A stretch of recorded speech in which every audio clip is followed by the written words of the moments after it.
What's happening, everyone? Welcome back to Perfect Form Forever, where we talk anime, manga, and everything in between. All right, people.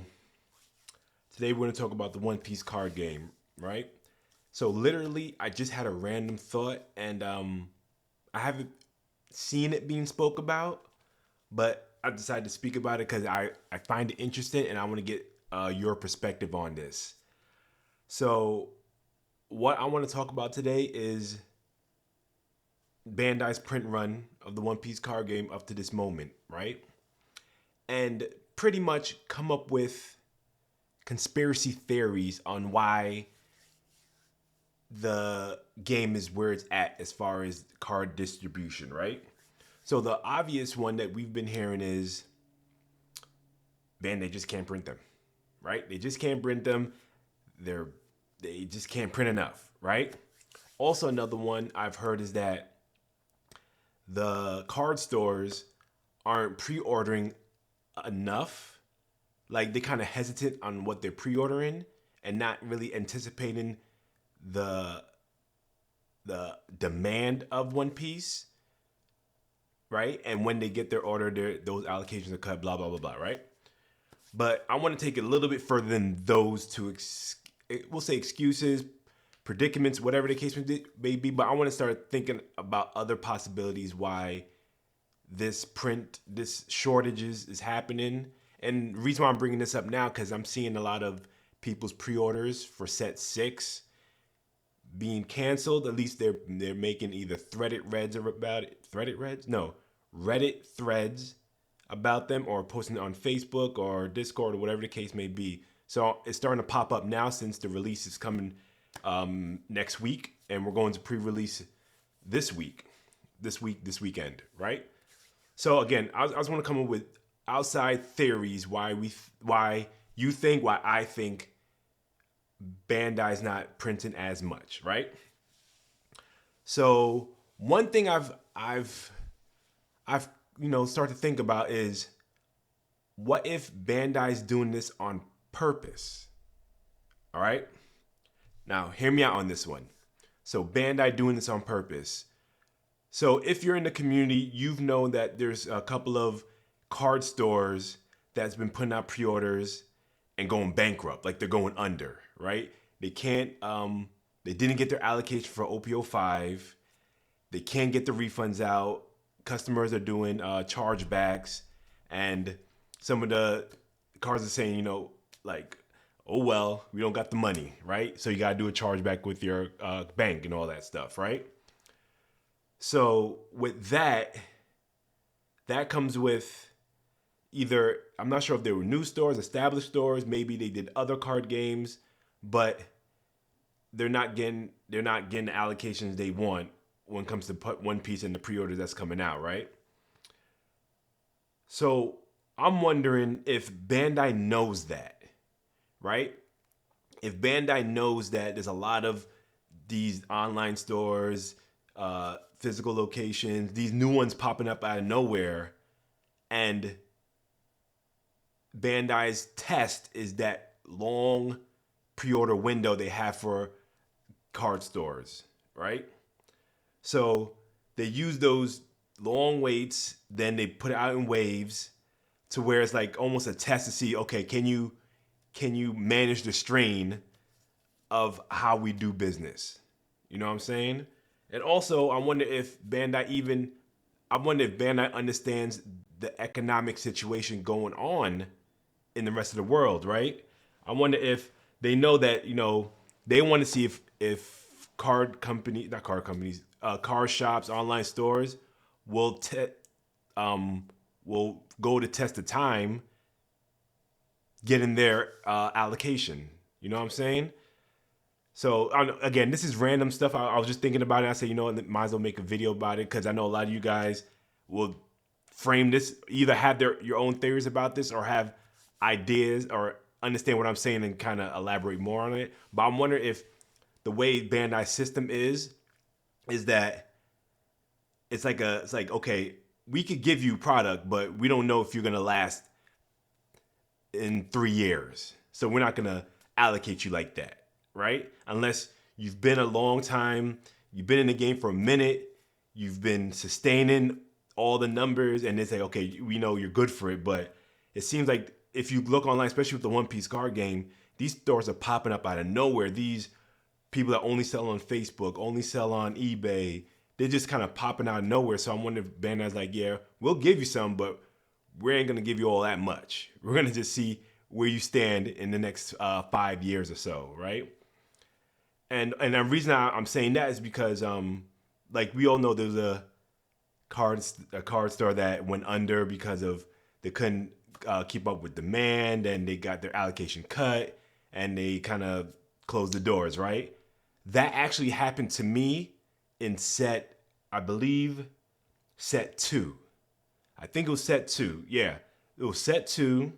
I had like maybe three boxes with that particular company. They had a physical store, had an online presence, and they were good in other communities such as Digimon and Pokemon. But when it came to One Piece, it's just that they just could not fill those orders. And again, they stopped communicating with everybody. And then when I saw those signals, I was like, you know what? I'm gonna do a chargeback, get my money back, and all that good stuff. So, and that's what made me say from set 3 on, I'm getting cases, and I'm gonna find one store that's holding it down, right? So I think this is like an ongoing trend of stores going under because they can't fulfill the pre-order request because Bandai's cutting it, right? So I'm just wondering. It's not a video with facts or anything like that, but I just want to get your take on why you think Bandai is not allocating cards when they can make so much money if they just print more cards, right? And I'm talking about outside the, business, outside of print runs, outside of just thinking outside the box. What would be the reason we're going into set 6 and we're still hearing stories of people not getting their pre-orders fulfilled? Stores are still getting their pre-order allocations cut. I think it's cut, right? Well, they're not getting the full pre-order that the stores are not getting the full pre-orders that they want, so they have to cancel orders, right? So that's what I want to talk about.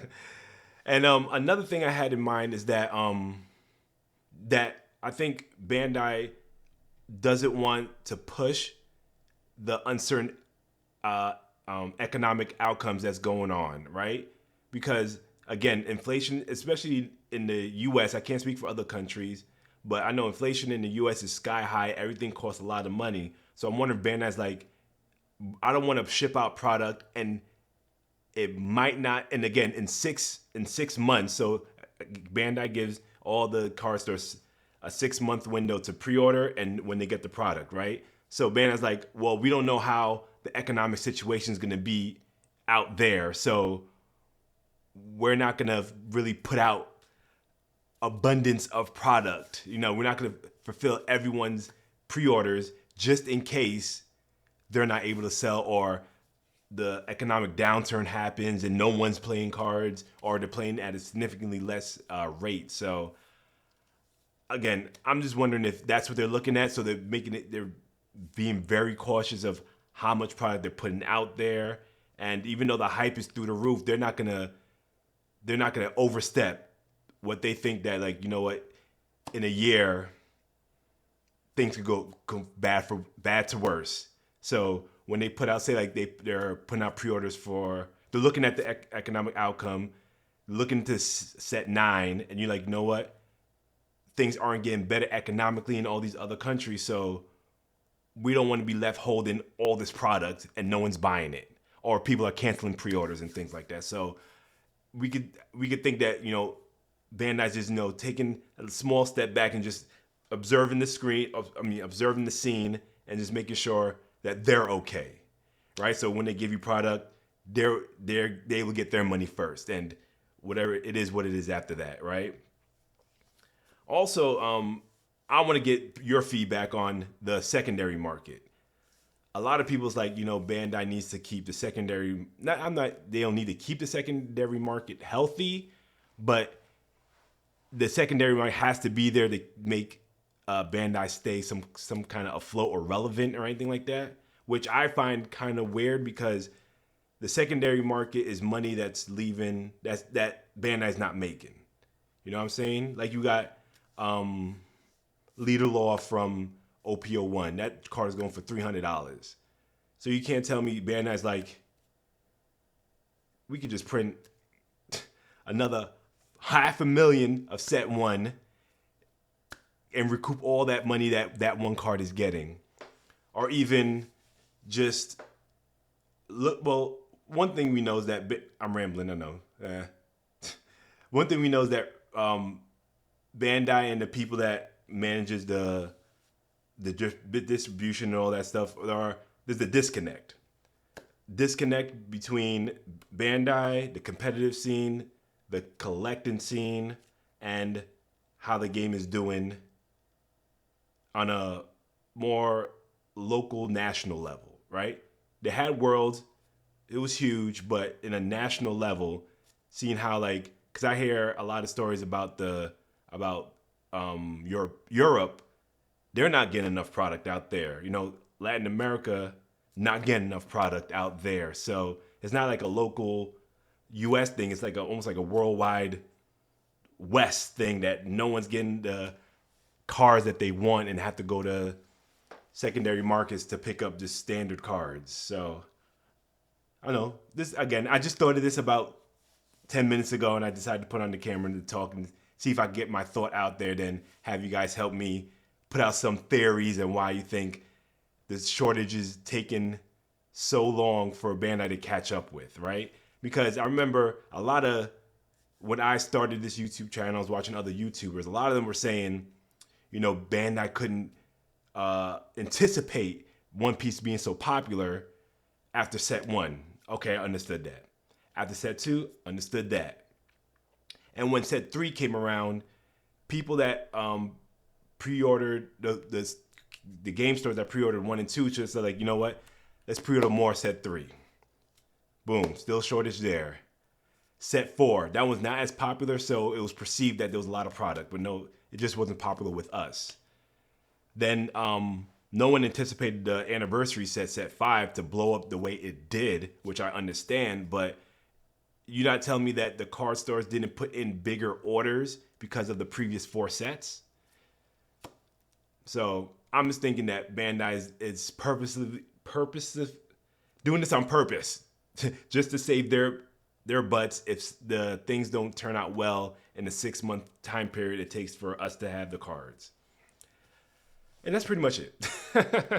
It's a random thought. I don't see any other videos about why these card shortages are happening. Just a lot of Bandai can't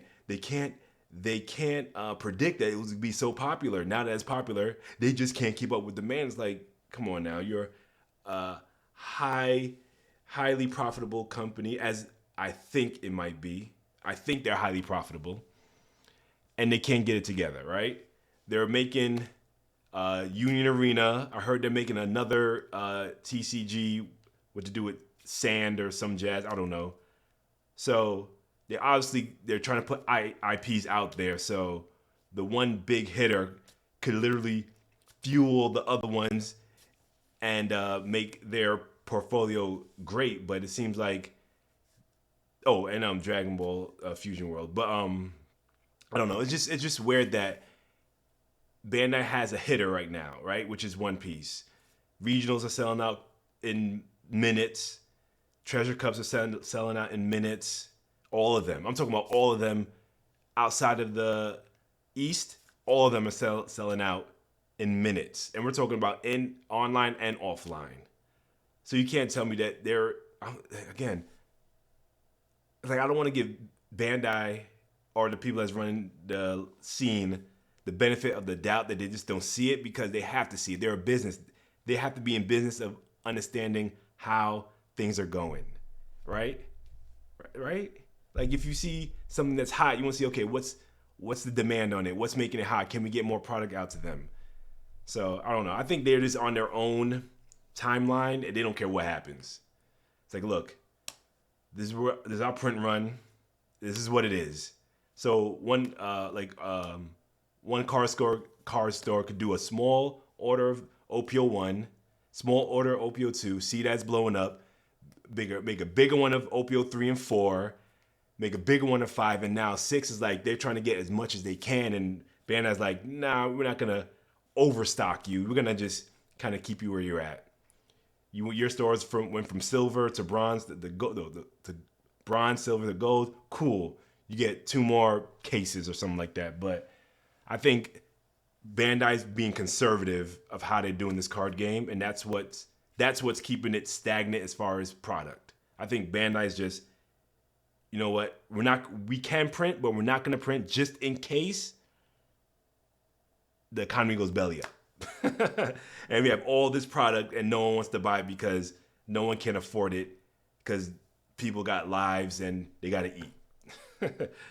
So just want to put that video out there. Again, this video is just for me to say something so you can respond and we could kind of go back and forth of ideas of why this is going on, because we're in year 2, right? This is the anniversary year. We're going into year 2. Next week is the first set of the year. And things haven't, from what I see so far, hasn't changed much, right? So we'll see. I'll update this video after I see set 6 and see what happens. Hopefully I get the case that I pre-ordered. I'm not worried about that right now, but I want to see what's going on in the community, who's getting their cases, who's not, who had their order canceled, from what car spot, is any other car spots shutting down, you know? So that's what I want to do. I want to see what the temperature is and just gather information like, is it the print run or is it the business? All right, but random video. Oliver Williams, Perfect Form Forever. I appreciate you watching this video. Again, I'll be rambling, but hey, it's as real as it gets. I'll catch you on the next one. Peace.